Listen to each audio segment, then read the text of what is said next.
I'm Andrew Graham-Dixon, and I'm an art historian. And I'm Giorgio Locatelli, and I'm a chef.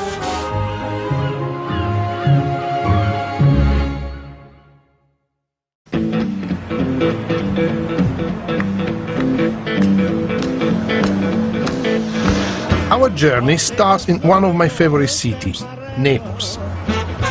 A wild, wonderful place, unlike anywhere else in Italy or the world. And the only way to really experience it is on two wheels, not four.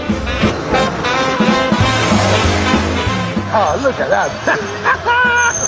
That's called Spacca Napoli, because he cuts Napoli in alphabet. Visitors always used to say, come to Naples for the monuments, for the architecture, for the painting, for the buildings. But above all, you come for the people. For the people. You come for the sense of real life, street food, markets. Look at that, teeming with life. Why are 200 beautiful Neapolitan women going round the central obelisk of the Piazza Gesù in a circle? What's going on? By a Fellini-esque coincidence, we've arrived in the middle of a casting session for the Naples Film Festival. Look, they're waiting for us. Yeah, we arrived. Yeah. Napolitans are famous for their sense of theatre, and people have been coming here to enjoy the vibrant and raucous street life for centuries. In the 1700s, it became the sensational climax of the Grand Tour, the rite of passage undertaken by European aristocrats as part of a classical education.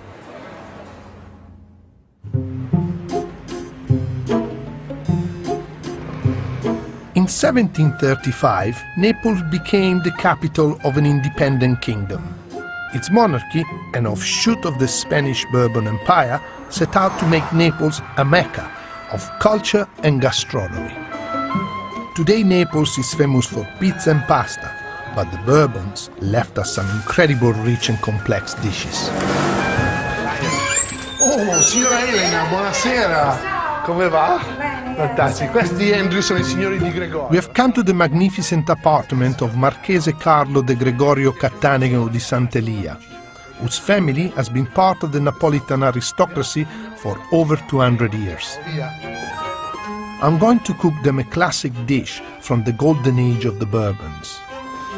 So, I'm gonna cook you this dish that comes really from this 1800 tradition when the Bourbon were fed up with the southern Italian fare. They didn't like it. They thought it was like peasant food. It was not rich enough for them, or it was not complicated enough. So this is one of the greatest dishes. It's called surtout, means over everything.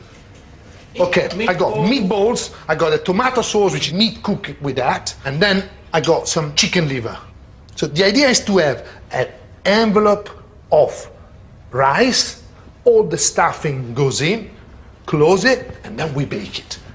Out of all the ancient recipes that you could have chosen to revive or recreate, you had to choose one which involved risotto, didn't you? As so Milanese. No, I really love it because of this symbiosis between the words.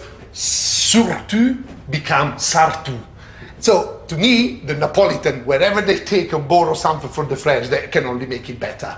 I was reading that Queen Maria Carolina, Marie Antoinette's sister, who married Ferdinand VII, the guy who used to eat spaghetti with his hands, that she was the one who said, oh, I don't like this food here. And she sent all of the court chefs off to Paris, and they arrived with all their airs and graces. Le monsieur. And then the Neapolitan chefs, they decided to take that word and change it for themselves, or they mispronounced it. Don't you think is that fantastic? You think you're a monsieur? Do you think I'm not a monsieur, I'm a monsieur. Monsieur. Monsieur. You know? The rice is over everything. Over everything. Should we go and meet the people, all our guests? I think you deserve a drink. In the 18th century Naples, the Marchese family was at the center of power. Questo è il mio antenato, il marchese di Squillace, Leopoldo de Gregorio. Periodo d'oro perché è stata il periodo della libertà e dell'autonomia da qualunque governo straniero. Well, this was the only time when Naples was independent. Il solo periodo. Sì. Ma questa autonomia non piaceva a nessuno, alle potenze europee. No. E quindi questa è la storia della mia famiglia collegata ai polmoni, quindi io sono fiero e orgoglioso di poter raccontare questa storia. We have taken this bourbon recipe back to the right person that can be the maximum judge for it.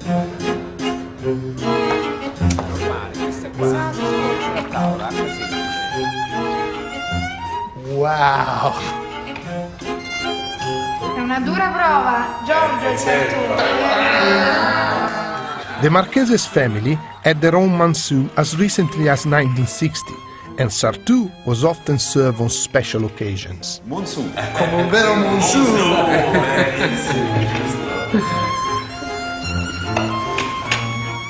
Alla salute. Allora. Nice. I really like it.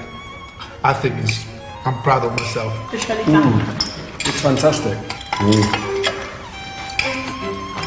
Allora, questo saluto 9, perché 10 lo potrei dare solo a un Monsu borbonico. You get 10 only if you are a real Monsoon, so I'm not, so I get 9. I passed the test. Oh dear, only 9. I'd give it 10. It's deliciously rich, meaty, sausagey, ricey, tomatoey. To tell the truth, I don't really think either Giorgio or I feel quite at home here. Let's drink a couple of last toasts and beat a quick retreat. Grazie di averci alletato. Salute, salute.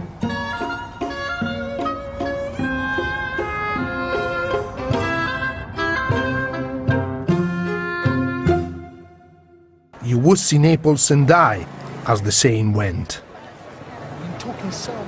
I'm taking Andrew to a place that allows us to glimpse that Naples. The one that dazzled 18th and 19th century visitors, including Goethe and Byron. Come, we got to go up here. What a place. Andrew, come have a look at this. This is crazy. Nativity scenes, presepe, have been popular in Italy since the Middle Ages, but in the 18th century Naples they evolved into a unique art form, one that still lives on today. This is a particularity of the presepe from Naples. And what is, you know, the today everyday business becomes part of the presepe. So we've got these real people from the 18th century who sort of have entered the scene. I like this character. He's a character straight out of 18th or 17th century painting from Naples. A lot of them have these goiters, Yeah, look at that. these lumps in the throat. Yeah, look, the woman has it as well. Look at that. And there is no presepe without Pulcinella eating the spaghetti, which is kind of represent the poor people, the Lazzaroni, the people who eat pasta with their hands. But you know, one of the Bourbon king was actually spot doing this, eating the spaghetti like that. It's kind of like say, you know, that he was Say, I'm shockingly- one with the people. That's right. That was his That's message. right. What I'm just worried about is just maybe the tomato sauce. Maybe a little bit. Yeah, I think this is lacking in realism, this sculpture, because surely there should be... A little bit of tomato sauce. There is a little bit there, but... Oh, grazie. So, allora, what did you order? Una sorpresa. Il baba. Oh, look, you're picking it up, but you have to hold him down because otherwise he floats away. It's so light. Com'è allora? Oh, buonissimo, guarda che roba. I just noticed this rather beautiful picture on the box that the sweets came in. It's an image of Naples in the 18th century, which is a vivid reminder of just why Naples was one of the great tourist destinations for centuries. This beautiful half-moon-shaped bay, which has now been rather industrialised, but in those days it was paradise on earth.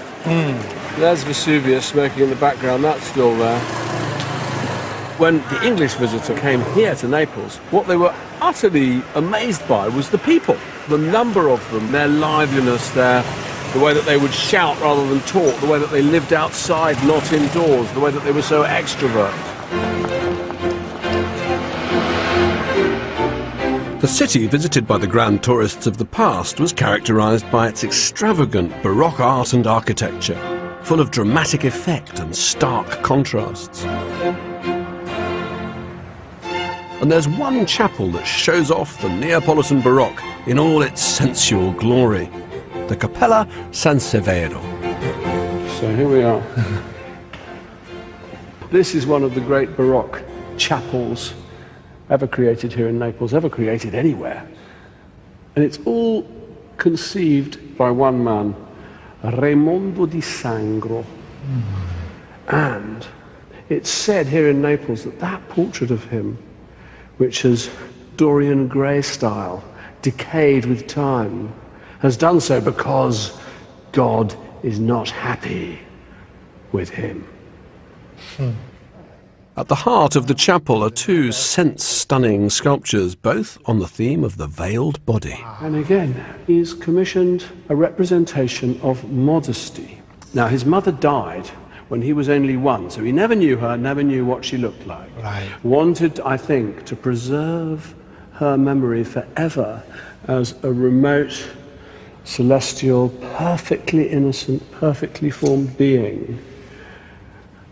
What would you think if that was your mother? I mean, it's... As much as I love my mum, you know, I would never commission something like that about her. You know what I mean? This is a little bit hard to be your mum. He didn't see it that way. For him, it was an allegory of purity.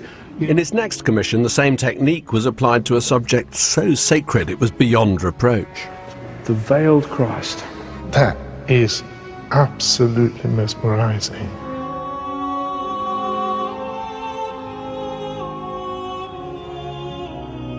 There's a great suffering in that body. You feel it by looking at it, don't you?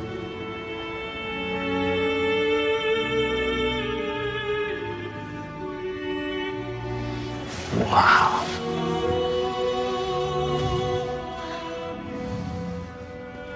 It's worth to come to Naples just to see this.